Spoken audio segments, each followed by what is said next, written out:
Hey, Wemberg World Entertainment. So, The Predator, a silent, unstoppable alien hunter.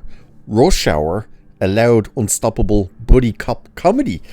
What if I told you that the new idea for the next Predator film is to smash these two things together? Well, looking at the upcoming film Predator Badlands, it seems like that's exactly what we might actually be getting. While it isn't officially being marketed, of course, as a straight up comedy, the unfortunate thing is director Dan Trachtenberg has teased a dynamic that sounds awfully familiar, and it might be the most unexpected pivot this franchise could have possibly made. He's now referring to this thing as a buddy comedy.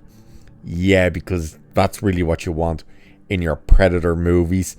A buddy cop movie. Sorry, not a buddy cop. Buddy comedy movie. He's also flat out said there's no xenomorphs in this movie. So with all the kind of connections to the world of Alien, he has flat out now said that's not gonna happen. But let's see exactly what he has said, because this comes from his interview with Empire magazine, which is covering the movie. So we'll have a look at the article and see then exactly what he says. So, in a new preview for Empire magazine's upcoming November issue, director Dan Trachtenberg further elaborated on what he was going for with Predator Badlands.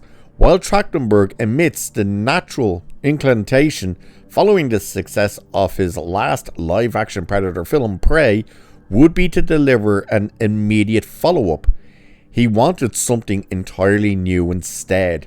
He also spoke on how, while Prey was a solo survivor-focused story, Badlands' heart centers on its relationship between the Predator Deck and the android Fia.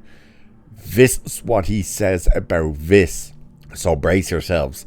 You immediately think Prey 2, he says, but with sequels, people sometimes get so caught up going, this could happen next. They never stop to think, should it happen next? Prey was special because it was this big idea that hadn't existed before. I wanted the next thing to be that too.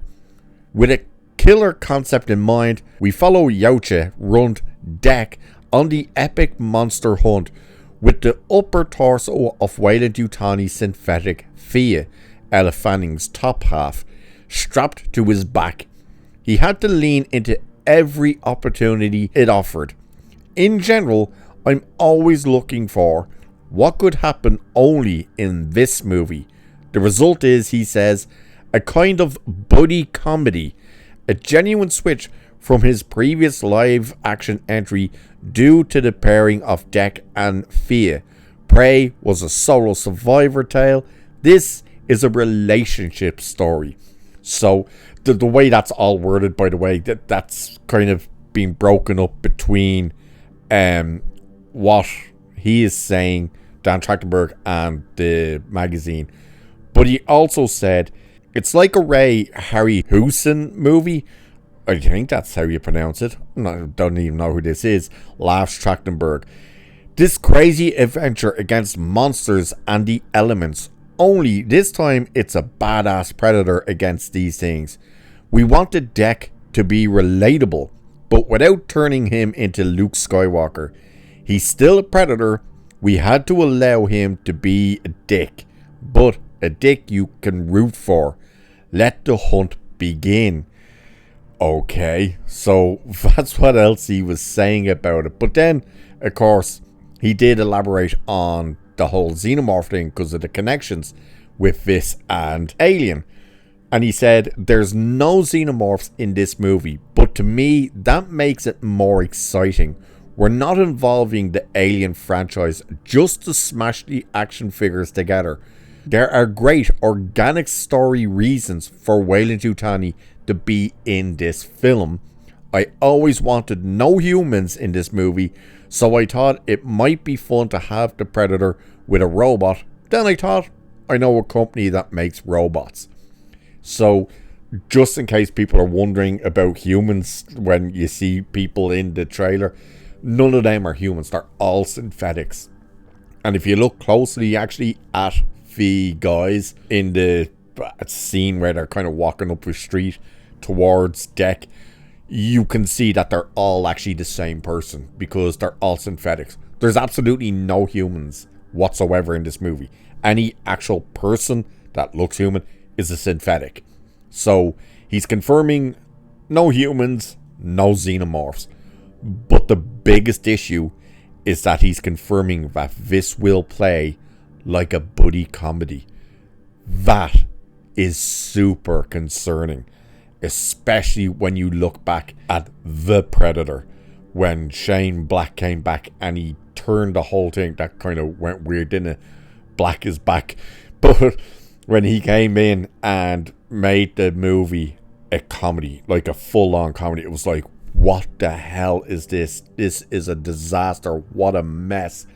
And I remember when he came in and he said all the right things, like Dan Trachtenberg has.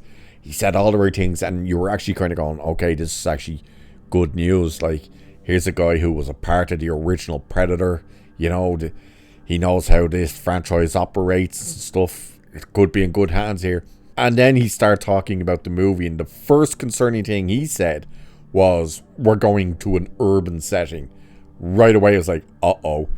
Then he starts saying other crap, and it was like, oh, God, what's he doing? And then, of course, the money shot came with the whole, it's about the Predator looking for autism in this autistic kid and stuff. And I was like, I'm out.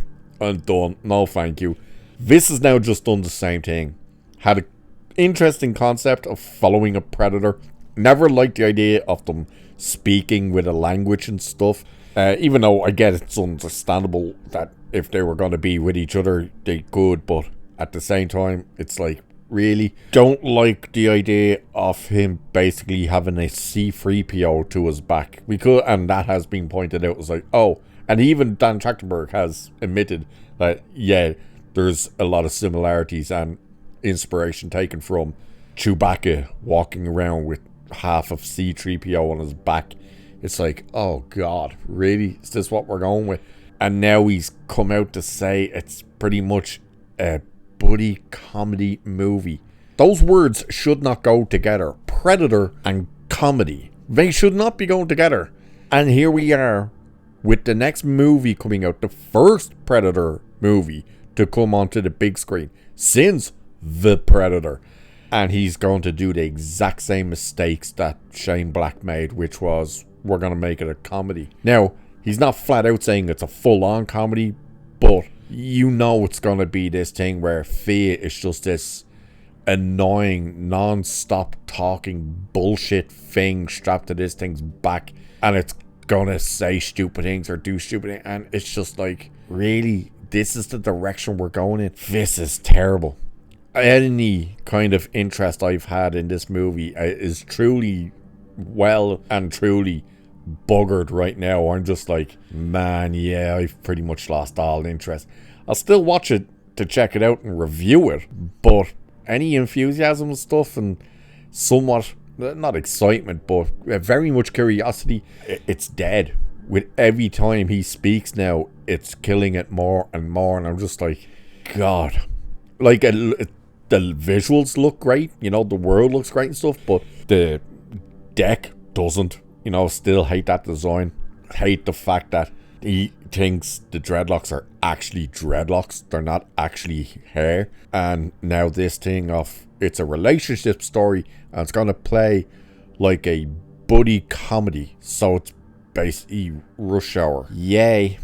Can't wait. Whew. Of course I can. What do you guys think about it? More importantly, does this get you very concerned? You were probably already concerned, but how does this make you feel, being told that this thing is gonna be a comedy, basically? Rush Hour in space.